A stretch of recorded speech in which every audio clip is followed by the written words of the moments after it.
ప్రభు అయిన యేసుక్రీస్తు నామంలో మీ అందరికీ శుభాలు తెలియజేస్తుంటున్నాను. ప్రియులారా, క్రీస్తు శిలువ శ్రమలను మనం ధ్యానం చేస్తూ ఉంటున్నాం. ఆయన ఎన్నో రీతులుగా శ్రమ పడతాడని అనేక మంది ప్రవక్తలు పాత నిబంధన గ్రంథంలో ప్రవచించారు. ఆ ప్రవచనాలన్నీ కూడా నెరవేరుస్తూ ఆయన శిలువ మరణాన్ని ధ్యానం చేస్తుంటున్నాం.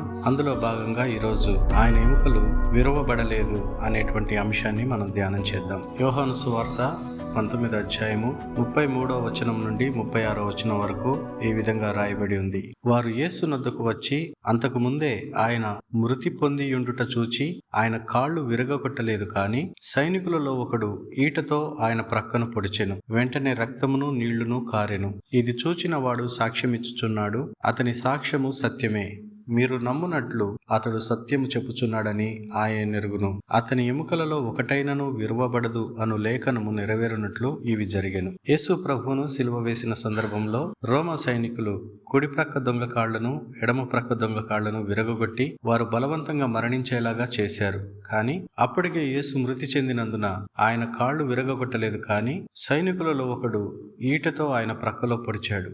అప్పుడు నీళ్లును రక్తమును కారెను అని మనం చదువుకున్నాం. ఉదయకాలము సిలువ వేసిన వారు సాయంత్రం సూర్యుడు అస్తమించే సమయానికి ఇంకా మరణించకుండా ప్రాణాలతో ఉంటే అలాంటి వారిని కాళ్ళు విరగొట్టి వారికి మరణం త్వరగా వచ్చేలాగా రోమా సైనికులు చేస్తూ ఉంటారు. అయితే యేసు ప్రభు విషయంలో వారు ఆయన కాళ్లను విరగొట్టలేదని మనం చదివాము.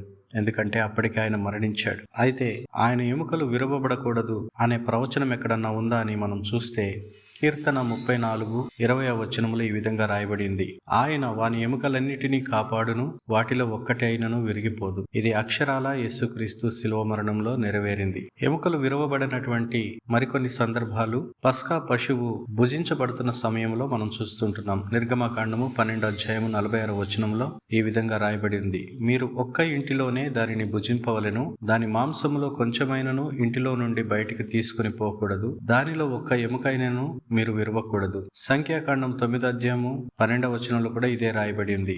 వారు మరునాటి వరకు దానిలో కొంచెమైనను మిగలనీయవలదు, దానిలోనిది ఒక్క ఎముకనైనను విరవవలదు. పస్కా పండుగ విషయమైన కట్టడలన్నిటిని బట్టి వారు దానిని ఆచరింపవలెను. చూసారా ప్రియ స్నేహితులారా, ఎందుకు పస్కా గొర్రెపిల్ల ఎముకలు విరవకూడదు అని లోతుగా ధ్యానం చేస్తే దేవుడు ఎందుకు ఎముకలు విరవకూడదు అని చెప్పాడంటే, పస్కా గొర్రెపిల్ల ఒక్క దేహముగానే ఉండి అది యేసుక్రీస్తులో నెరవేర్చబడబోయే శిలువ త్యాగాన్ని ప్రతిబింబించాలి. విరవబడిన ఎముకలు ఐక్యతను సూచిస్తున్నాయి. పస్కా గొర్రెపిల్ల ఒక్క ఇంటిలోనే తినడం అనేది కూడా ఐక్యతను సూచిస్తుంది. విరవబడిన ఎముకలు తెలియజేసేది ఏమంటే దేవుని ప్రజలంతా ఐక్యతతో ఉండాలి. వారి విశ్వాసంలో గాని సమాజంలో గాని కలిసికట్టుగా ఉండాలి.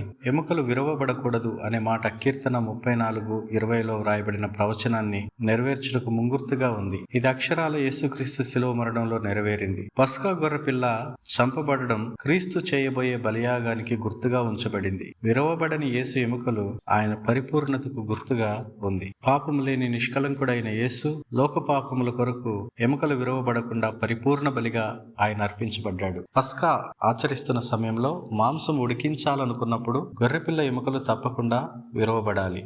కానీ పస్కా గొర్రెపిల్లను కాల్చి తినాలి అన్నప్పుడు ఎముకలు విరవబడని అవసరం లేదు. పైగా వారు ఐగుప్తు నుండి త్వరగా బయలుదేరాలి అంటే పస్కా గొర్రెపిల్లను కాల్చి తిన్నప్పుడు వారికి సమయం కూడా కలిసి వస్తుంది. త్వరపడి ఐగుప్తును వదలాలి కాబట్టి వారు కాల్చి తినాలని ప్రభు వారికి సూచించాడు. ఈ సందర్భాన్ని బట్టి మనం నేర్చుకోదగ్గ ఆత్మీయ పాఠాలు ఏమైనా ఉన్నాయా అని ఆలోచన చేస్తే, శ్రమల మధ్యలో కూడా దేవుని కాపుదల మన పట్ల ఎంతగానో ఉందని విశ్వసించాలి. శ్రమలు తప్పకుండా వస్తాయి, అయితే ఆ శ్రమల మధ్యలో కూడా దేవుని కాపుదల మనకు ఎంతగానో ఉంటుంది. అలాగే ఈ జీవిత అనంతరం మనకు పునరుద్ధాన నిరీక్షణ కూడా ఉందని నమ్మాలి. మనలను తిరిగి లేపుటలో దేవుడు నమ్మదగిన వాడని మనం విశ్వసించాలి.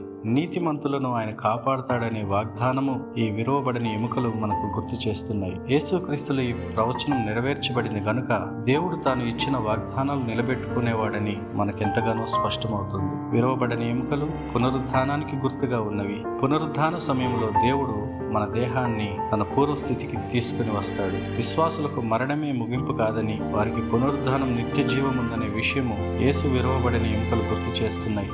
కాబట్టి మనం పునరుత్థాన నిరీక్షణతో, నిత్య జీవపు నిరీక్షణతో మనం నింపబడాలి. అంతేకాక విరవబడని ఎముకలు క్రీస్తు శరీరమైన సంఘానికి గుర్తుగా ఉన్నవి. ఎముకలు విరవబడకుండా ఒకటిగా ఎలా ఉన్నవో సంఘము కూడా అలా ఐక్యతతో ఉండాలని దేవుడు కోరుతున్నాడు. అంతేకాక విరవబడని ఎముకలు యేసు ప్రభు యొక్క నీతి గల జీవితానికి గుర్తుగా ఉన్నవి. తండ్రి అయిన దేవునికి ఇష్టమైనటువంటి జీవితాన్ని ఆయన గడిపాడు. విరవబడిన ఎముకలు దేవుని సార్వభౌమత్వాన్ని సూచిస్తున్నాయి గనుక మనం కష్ట సమయాల్లో కూడా ఆయన శక్తి అందు విశ్వాసం ఉంచాలి. యేసు ప్రభు యొక్క శిలువ మరణం, పునరుద్ధానం దేవుని శక్తిని ప్రదర్శిస్తున్నాయి గనుక మన జీవితంలో ఎదురయ్యే గొప్ప పోరాటాలను మనం అధిగమించగలుగుతాం అనే నిరీక్షణతో మనం నింపబడాలి. కనుక ఎల్లప్పుడూ దేవుని ప్రణాళికపై నమ్మకం ఉంచి ఆత్మీయ జీవితంలో ముందు కొనసాగుదాం. అలాంటి కృప దేవుడు మనందరికీ దయచేసి నడిపించునుగాక. ఆమేన్.